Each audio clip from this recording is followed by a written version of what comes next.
Hi everyone, I'm Nidhi Duggal, Assistant Professor of Economics from Khalsa College of Law.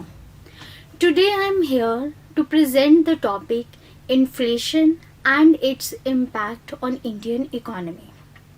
What is inflation? Inflation is the rate at which general level of prices is rising and consequently purchasing power of money is falling.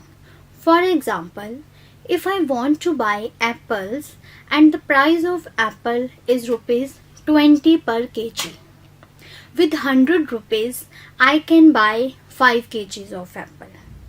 But if the price rises from 20 to rupees 50 per kg, then with 100 rupees I can buy only 2 kg of apple. It means with the price increase, purchasing power of money is fallen. So, inflation signifies broad increase in prices across an economy, not for the individual items only. Inflation in economy can happen due to so many reasons. It can occur when demand for the goods and services increases, then available supply in the economy, which drives up the prices. When production cost of goods and services increases, which is being passed on to consumer through higher prices. It is known as cost push inflation. At present, India is facing cost push inflation. Expansionary monetary policy is also responsible for the inflation in the economy. Through expansionary monetary policy, money supply and credit increase in the economy, which push up the prices. Fiscal policy is also responsible because when government uses increased government spending and lower tax rates, then it also influences the money supply. Fiscal policy also responsible for the inflation in Indian economy. When government lower the tax rate, it increases the disposable income, which increases the demand and push up the prices. There are 4 types of inflation in Indian economy.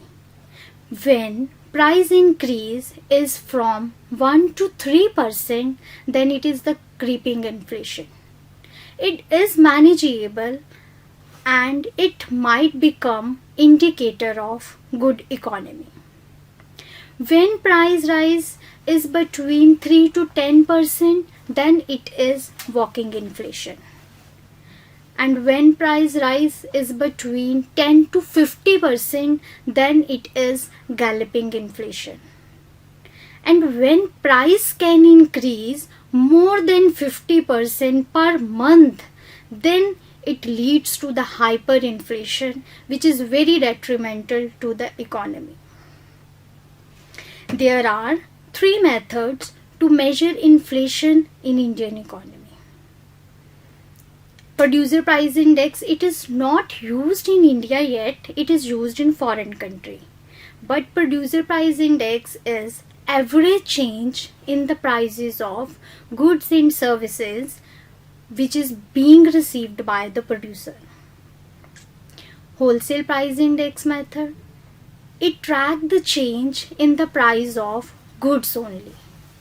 It includes the primary article, food and non-food article, fuel and power, etc.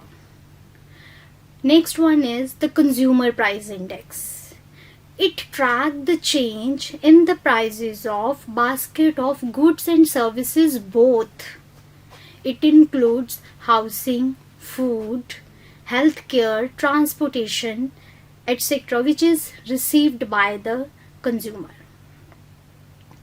If I talk about the India, before 2014, wholesale price index method is used to measure inflation.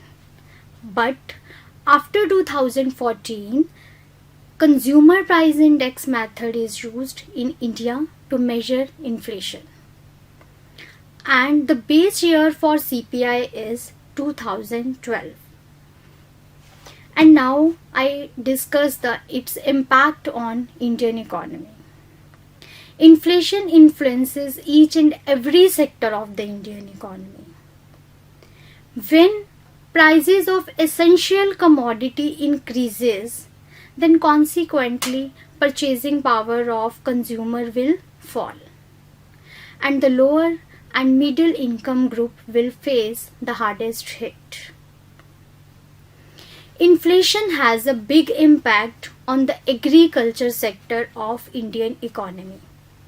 It reduces the agriculture's product profitability, reduced purchasing power, increased risk, increased debt, and thereby country's economic growth and agricultural competitiveness in international trade. High inflation can reduce the real value of money saved in banks. People prefer to hold gold. They invest in real estate market, stock markets. Unstable prices will discourage the investors to make long-term investments. If there is high inflation in Indian economy, but the economy does not grow accordingly, then there may be chances of unemployment in the economy. High prices can increase the subsidy burden on the part of government. It forces the government to increase subsidies. Increased spending on welfare schemes can also increase the fiscal deficit. Inflation also influences the external sector. Due to high prices, Indian goods become costlier in abroad and adversely affect the export sectors, and balance of payment becomes unfavorable. High oil and commodity prices also worsen the current account deficit. Inflation benefits the borrowers because inflation will reduce the real burden of debt for the borrower, as well as it reduces the real return for the creditor. So it is not beneficial for the creditor, but it is beneficial for the borrower. So high inflation can lead to economic instability, decreased investment, and slower economic growth. There are different methods which Indian government adopt to curb the inflation in Indian economy. In India, inflation is controlled by both RBI and the Government of India. The RBI, through its monetary policy of committee, meet the inflation targets by setting the policy of interest rate. RBI play a crucial role in controlling the inflation through monetary policy. RBI adjusts key interest rates by performing open market operations, influences the money supply in the economy by selling the government securities, or by increasing the repo rates, cash reserve ratios, statutory liquidity ratios. Through all these methods, he will control the credit and money supply in the economy and thereby prices in the economy. Government use fiscal tools like government spending, taxation to influence the credit in the economy, or you can say money supply. Higher taxes can lead to reduced disposable income, which decrease the demand and ultimately help to control prices.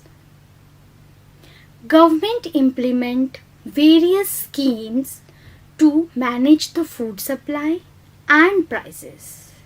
These schemes like the minimum support price system and the public distribution schemes.